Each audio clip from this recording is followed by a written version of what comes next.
ഇന്നലെ കല്യാണം കഴിഞ്ഞൊരു വീടില്ല ഇവിടെ അങ്ങോട്ട് പോയിട്ട് അടുത്ത ഭാഗത്ത് നടക്കാനുള്ള ഫസ്റ്റ് വീടാണ് ഇവിടെ വീടിന്റെ ഓണർ ആ പരിപാടിയൊക്കെ ഉഷാറായി. ഓ ഞാൻ വീട്ടിലുണ്ട്. ആ ഓക്കെ. ഓ വന്നോളി. മോന്റെ കല്യാണല്ലേ ഇന്നലെ കഴിഞ്ഞ്? ആ മോനെ കല്യാണം. മോനടെ ഒന്ന് കാണ്ടീനി. ആ ഓനെ കുട്ടീനെയും കൂട്ടി പുറത്തേക്ക് പോയതാണ്. ആര് ഓന്റെ കമ്പനിക്കാരാ? കമ്പനി ഒന്നല്ല, ഞങ്ങൾ കാണേണ്ട ആവശ്യം ഉണ്ടായിനി. കേറിയിരുന്നോളി. ഓന് ചിലപ്പോ കുറച്ച് ലേറ്റ് ആവും. ഇല്ല ഇരിക്കില്ല, ഞങ്ങൾക്ക് ഇനി വേറെ ഇങ്ങനെ പോകാനുണ്ട്. അല്ല ഇന്നലെ വന്നില്ലേ? ഇല്ല ഇന്നലെ ഞങ്ങൾ എത്തിയിട്ടില്ല. എന്താ പൈസന്റെ ഇടപാടൊന്നുമില്ല? പൈസയുടെ പാടൊന്നുമില്ല. ഇവിടെ ഇരിക്കാമോ? അവിടെ ക്ലീനിങ്. നിങ്ങൾ എവിടുന്ന് ഇനി എവിടെ സ്ഥലം? പൈസന്റെ അല്ല, നിങ്ങളെ കമ്പനിക്കാരും അല്ല. പിന്നെ എന്താ നിങ്ങളെ പ്രശ്നം? എന്താ പറഞ്ഞോളി, നമ്മൾ കുഴപ്പമില്ല. നിങ്ങളെ മോനെയും മലയാളിന്ന് രജിസ്റ്റർ ചെയ്യേണ്ടി വന്നു. ആ മാരേജ് രജിസ്റ്റർ അത് ഓലെ അങ്ങോട്ട് വരുമല്ലോ. ഞങ്ങൾ മാരേജ് സർക്കിന്റെ അല്ല, ഞങ്ങൾ മാഷിമാരാണ്.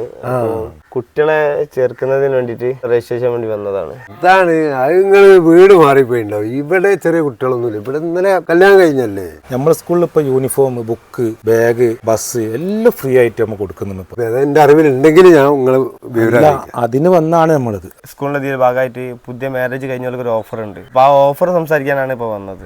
ഓഫറോ? എന്താ ഓഫർ? മാരേജ് കഴിഞ്ഞ് 1 വർഷത്തിനുള്ള ഡെലിവറി കഴിഞ്ഞാൽ അതിന്റെ കുട്ടിന്റെ എല്ലാ ചെലവും സ്കൂൾ വഹിക്കും.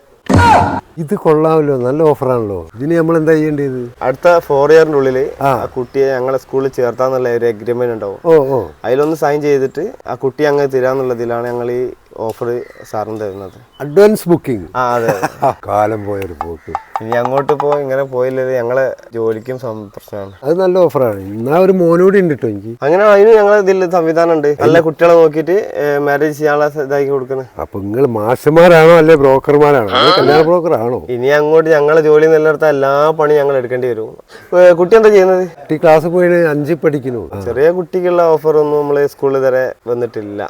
പിന്നെ ഞാൻ തന്നെ ഒന്ന് ട്രൈ ചെയ്താൽ ആ കൂട്ടത്തിൽ നമുക്ക് അതിന്റെ നല്ല തീരുമാനം. ഡബിൾ ഓഫർ വേറെ ഉണ്ട്.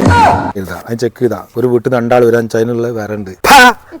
വാപ്പാരെ വരെ വെറുതെ വിടൂല. ഞങ്ങള് വയസ്സാം കാലത്ത് മനുഷ്യന് ഓരോരോ പണിയായിട്ട് വന്നിട്ടുണ്ട്. വാഴരുത് വാപ്പന്റെ പറണ്ടി ഇല്ലേനി. ആ ഫ്ലോർ എന്നോട് മോന്റെ കിട്ടിയാൽ മതി. രണ്ടും ഇല്ലാതായി. ഈ അസീസ് ഖാന്റെ വീട് ഇത് തന്നെയല്ലേ? നമ്മളെ പോലെ ഏതോ സ്കൂളിൽ മാസം തോന്നുന്നുണ്ട്. അതിന്റെയും കഥ എന്ന് കേറി കൊടുക്കട്ടെ. കിട്ടിയ തന്നെ ജീവിക്കാൻ തന്നെ തുടങ്ങിയല്ലോ. ഇതിന്റെ ഇടയിൽ ഓരോരോ പുതിയ ബുക്കിംഗുമായിട്ട് ഓരോരുത്തർ വന്നോളൂ. പോയിടാ അവിടുന്ന്. നിങ്ങള് മാഷ? മാഷൊന്നുമല്ല, ഓടിച്ചേ. ഞാൻ പ്രസവരക്ഷ ട്രീറ്റ്മെന്റിന് വേണ്ടി ബുക്ക് ചെയ്യാൻ വേണ്ടി വന്ന. ഞാൻ കണ്ടുകൊണ്ട് പറിച്ചോ. ഇപ്പൊ പ്രസവിച്ച് കഴിഞ്ഞ് നേരിട്ട് നമ്മള് സ്റ്റേ ചെയ്യിപ്പിച്ച് കഴിഞ്ഞ് കുളിപ്പിക്കലും മറ്റും ഒക്കെ പാട് ചെയ്യണം. അതില്ലേ? അതന്നെ. നിങ്ങൾ എന്തിനാ വന്നത്? നമ്മള് സ്കൂളിൽ മാഷ. ഇന്നലെ കല്യാണം കഴിഞ്ഞാണല്ലോ. അപ്പൊ അഡ്വാൻസ് ബുക്ക് ചെയ്യാണ്ടി വന്നേനി. ജസ്റ്റ് മിസ്സായി പോയി. നിങ്ങൾ എന്റെ മാതിരി തന്നെ അഡ്വാൻസ് ബുക്കിങ്ങിന് വന്നാ നമുക്ക് ഒപ്പറായിട്ട് കയറാം. അതാകുമ്പോ നല്ലൊരു സ്കീമുമാണ്.